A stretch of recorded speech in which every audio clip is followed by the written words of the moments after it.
Take a look at this vintage photograph.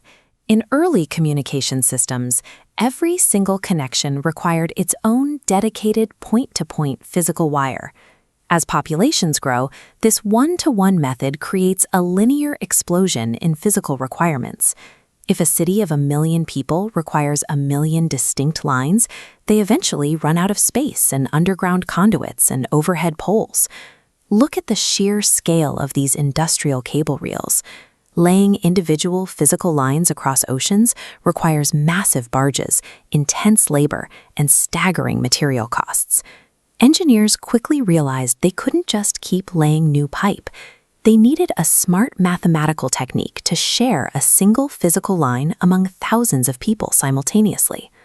Without a method to reliably share these physical pathways, the deeply connected digital world we rely on today simply couldn't exist. That specific technique is called multiplexing, combining multiple, disparate data streams into one single physical transmission channel. This diagram breaks down the basic architecture. You start with the separate senders, whose data feeds into a device called a multiplexer, or MUX. This device merges everything into a single combined signal and pushes it down the communication channel. The system only works because of the demultiplexer, the DMUX, waiting at the receiving end. It catches that combined stream, accurately dissects it back into the original signals, and routes them to the correct end users. This introduces a strict engineering trade-off. You save millions of dollars by eliminating physical cables, but you introduce massive computational complexity and the need for perfect hardware synchronization at both ends. If multiplexing is the mandatory standard to save money, network architects have to figure out exactly how to slice up that single channel so the data doesn't collide. That problem led to 4 distinct engineering approaches. The first strategy is frequency division multiplexing, or FDM. Here, you take a single channel and divide it into parallel, non-overlapping frequency bands. Think about the radio in your car.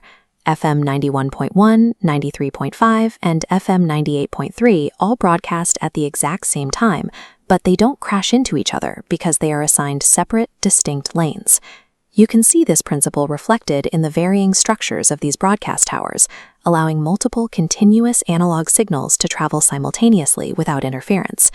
But FDM has a critical flaw. It creates massive bandwidth waste. If a user is not actively transmitting data, their assigned frequency lane sits completely empty and unusable by anyone else. While FDM is perfectly reliable for continuous analog broadcasts like legacy television or radio, its rigid structure fails when handling the unpredictable stop-and-go burstiness of modern internet traffic. To solve that waste, engineers developed time division multiplexing, or TDM. Instead of dividing the channel by frequency, TDM shares a single frequency by assigning rapid, alternating time slots to multiple users. Imagine a classroom with 50 students, but only one microphone. The teacher manages the room by giving student A exactly 10 seconds to speak, then student B gets 10 seconds, and so on, rotating constantly. TDM is highly efficient for digital data networks because it ensures strict, fair allocation. By scheduling data bursts, it entirely prevents the idle bandwidth waste we saw with FDM. But watch this high-speed sorting mechanism carefully. TDM requires this exact level of intense mechanical precision. If the receiving demultiplexer's internal clock falls out of sync by even a fraction of a millisecond, data packets are immediately routed to the wrong user. TDM perfectly solves the physical space constraint, but at the cost of exponentially increasing the synchronization burden on the network's endpoint hardware. When we move to massive, modern network architecture, we rely on wavelength division multiplexing, or WDM. You can see the specific application here, with these glowing light strands inside an optical fiber bundle. WDM utilizes different colors, or wavelengths, of laser light to push data through the glass, unlocking massive simultaneous transmission speeds. The trade-off is that separating discrete beams of laser light requires hyper-expensive and highly fragile optical equipment. This limits WDM mostly to the heavy-duty backbones of internet service providers. The final method, code division multiplexing, or CDM, was built specifically to tackle the chaotic problem of high concurrency environments, where users are moving constantly. In CDM, all users transmit their data on the exact same frequency, at the exact same time. The signals don't mix because each stream is tagged with a unique mathematical code. It is like standing in a crowded room where 30 people are speaking 30 different languages. If you only speak Hindi, you actively tune out the other voices as background noise, letting you hear the one specific message meant for you. Looking at this early 3G device, you are seeing the result of that math.